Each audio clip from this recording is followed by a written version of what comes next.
Hello world, Bob here, slightly out of breath. Just walked into town and back up the hill.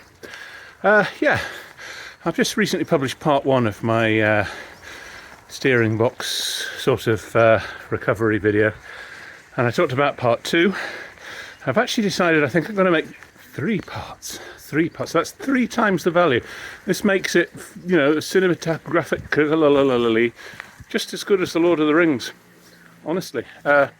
Basically, I'm going to split it down. Part two is going to be the sort of refurbishment of the steering box itself. So in this video, I am going to go through how I filled the holes, basically, and then prepped it and painted it. Made it look almost as good as new. So, I hope that if you're finding this of any value, you'll like and subscribe. And I'll put a link to the first video in somewhere. Otherwise, enjoy watching.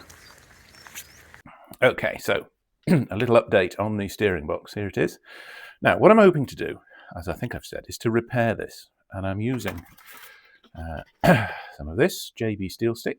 It's supposed to be good on aluminium, very tough. I'm sure other things are available. That's what I'm using. I've been over this with my Dremel, and I have nibbled away at the bad bits and around here, and I'm working on filling these gaps in with this putty, and then we will flatten it all off, and hopefully we're going to end up with a good surface around here again. It's already better than it was. I need to fiddle a bit more, but we see we're getting a better surface there for sealing this up. Now, the worst corner is over here, which I was thinking was a bolt hole, but actually I've just noticed is a, yes, not a bolt. What do we call that? Stud hole. And interestingly enough, this stud is bent. Anyway, what I'm hoping to do is to put that in there. I'm going to cover it with some probably silicone lubricant spray, this pin. And then I'm going to fill the gap, because as you can see, it actually intrudes on the hole there. I'm going to fill this right down deep with some of the putty, and then hopefully the silicone spray will allow me to pop that back out again. Since this is a stud rather than a bolt, it's not actually the end of the world if this won't pop back out again, but it would be nice if it does, especially since I've now discovered it's bent. Talking about that being bent, one of the things I have discovered, and I haven't got it here to show you, is that the metal plate that goes across the top of this is actually bent. I mean, it's that thick, solid steel, and it's sort of, you put it onto here, and it's like I'm exaggerating, but it's bent all the way along that edge there. Most bizarre. Anyway, my brother-in-law, who's a very useful chap, has taken it off to his shed to try and machine it flat again for me. I'm seriously would like to repair this rather than just replace it. Feel like I'm on a mission now. So anyway, let's get on. I've got my little stud here. It's been cleaned off. It's been degreased. It's been cleaned with some IPA, some alcohol. I'm going to excuse me. Apart from coughing, got a bit of a cold at the moment. I'm going to use some of this. It just happens to be what I've got on the shelf.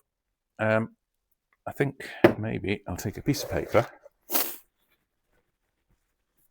I will fold up a piece of paper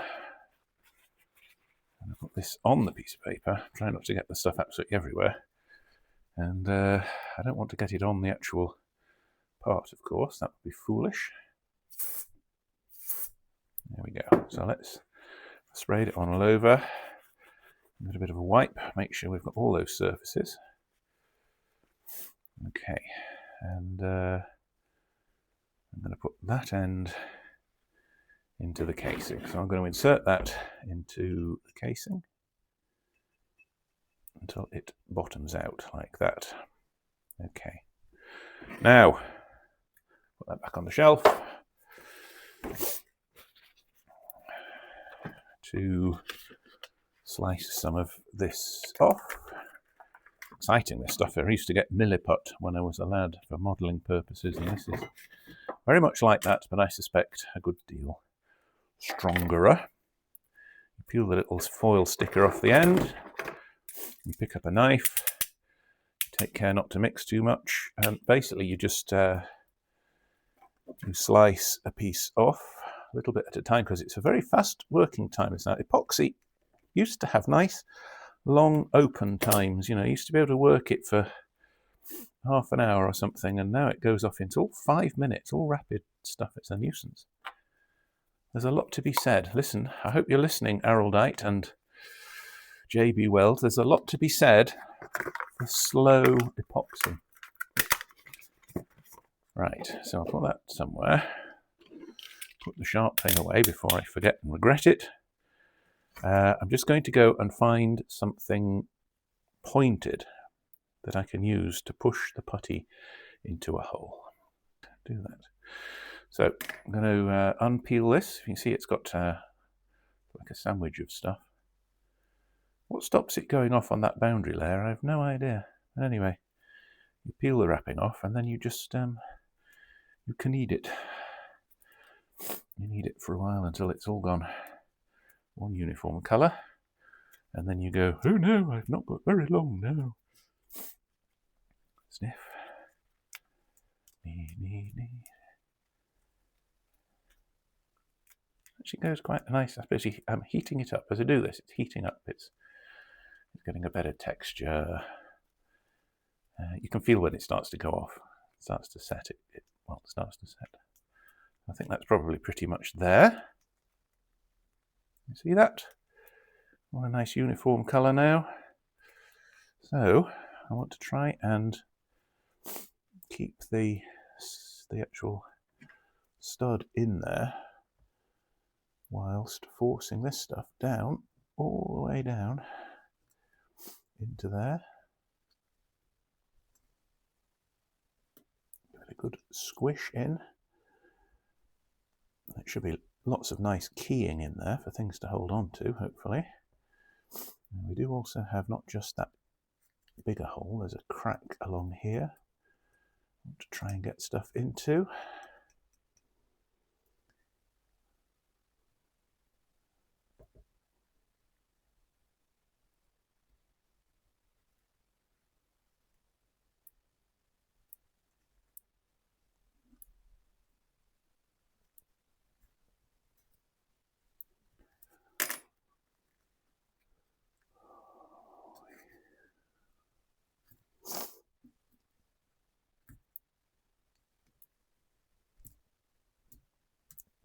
Nicely in there.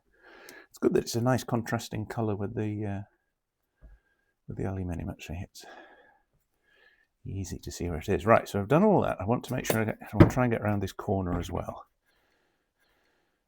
So fingers crossed that we can get this stud out again.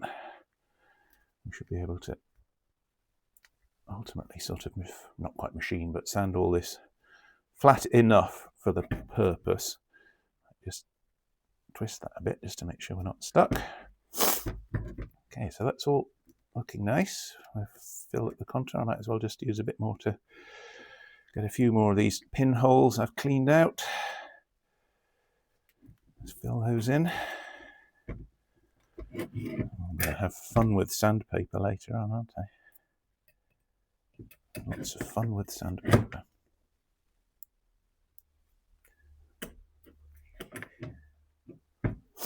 There's a YouTube channel called My Mechanics. I think the guy is Swiss, but he takes things and he remakes them to a level of finish which is unbelievable. And I have a feeling that's what's going to happen here. This casting looks really rough in places. I don't think it's all just age.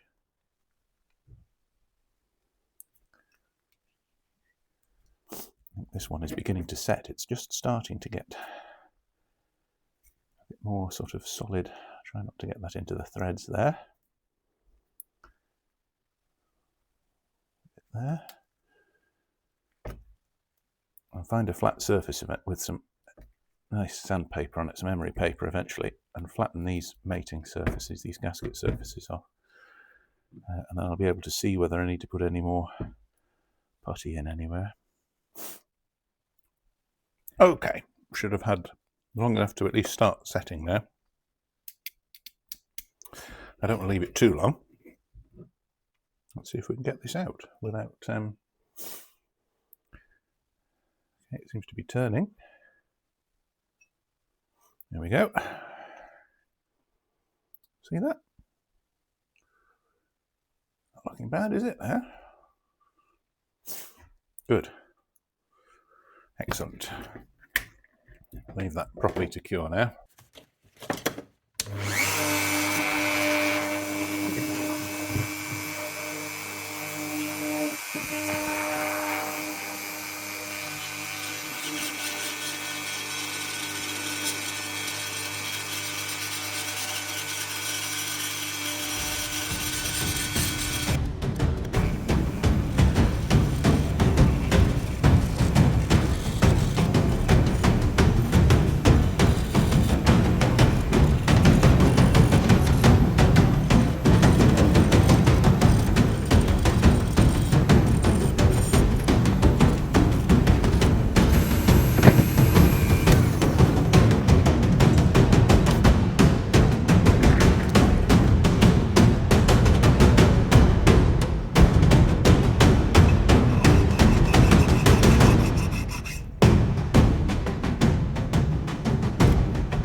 So, time has passed.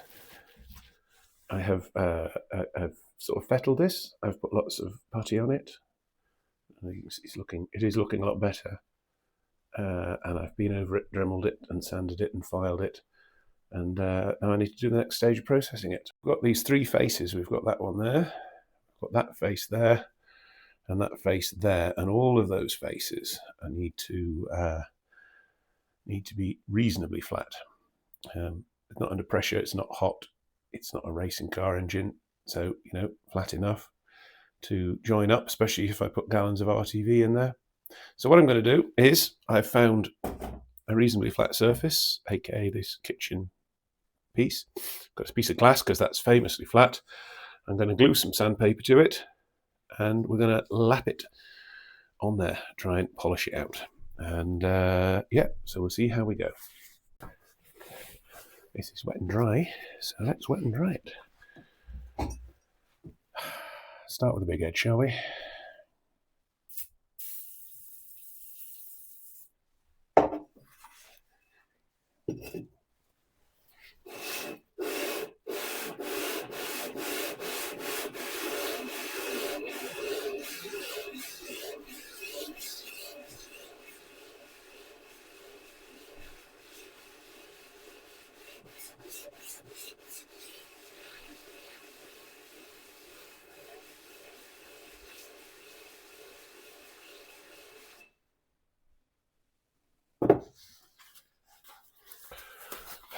Health and safety.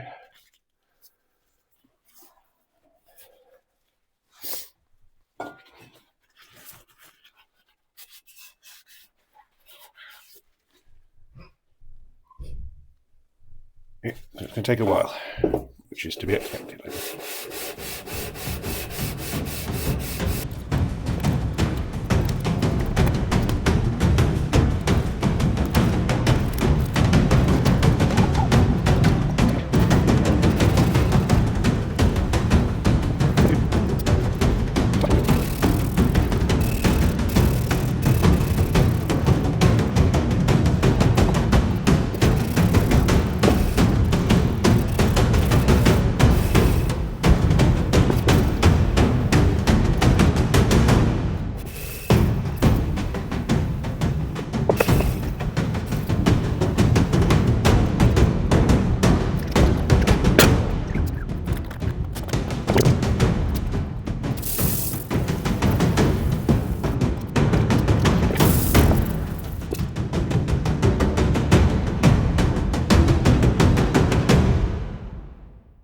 Well, I've finished this to my satisfaction now, but I seem to have lost my sound again. I've got a reasonably good mating seal surface on these now.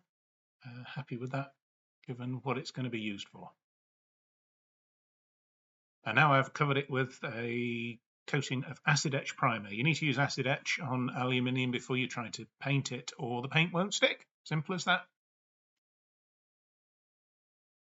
Well, that's it. A little shorter video, this one. The whole project was becoming quite long, and I wanted to bring it to you in shorter instalments in the hopes that you might actually watch. So that was about how I took the metal casting, the aluminium casting, and restored it.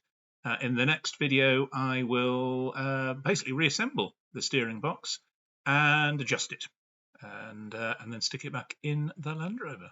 So I hope you enjoyed that. If you've watched all this way, thank you very much. Please share, like, subscribe, all of those good things. And I will see you in the next video. But for now, bob out.